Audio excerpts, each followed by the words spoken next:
Action.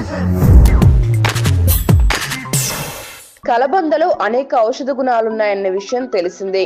దీంట్లో 99.3% నీరుతో పాటు ఏబి విటమిన్లు, ఎంజైమ్లు, మినరల్స్ పలు రకాల వ్యాధులను నివారిస్తున్న విషయం తెలిసిందే. అయితే కలబంద ఎక్కువగా తీసుకుంటే లైంగిక పటుత్వాన్ని కూడా పెంచుకోవచ్చుట. దీంతో పాటు రోగ నిరోధక శక్తి పెంచి షుగర్, మలబద్ధకాన్ని నిరోధించి అల్సర్ నుంచి ఉపశమనం కలిగిస్తుంది. అంతేకాకుండా చర్మాన్ని సూర్యరశ్మి నుంచి కాపాడుకోవడానికి, కాంతివంతంగా ఉంచుకోవడానికి కలబంద జెల్ చాలా ఉపయోగపడుతుంది. ఇది మంచి కూలింగ్ ఏజెంట్ గా పనిచేస్తుంది. ప్రస్తుతం కాస్మెటిక్ రంగంలో కలబందకు మంచి డిమాండ్ ఉంది. జీర్ణశక్తిని పెంపొందించడంతో పాటు గుండె, హెపటైటిస్, కిడ్నీ సమస్యలతో పాటు జాండీస్ కు ఇది బాగా ఉపయోగపడుతుంది. మీకు ఈ వీడియో నచ్చితే ఒక లైక్ కొట్టండి, లేకపోతే కామెంట్ చేయండి. బట్ సబ్స్క్రైబ్ చేయడం మర్చిపోకండి.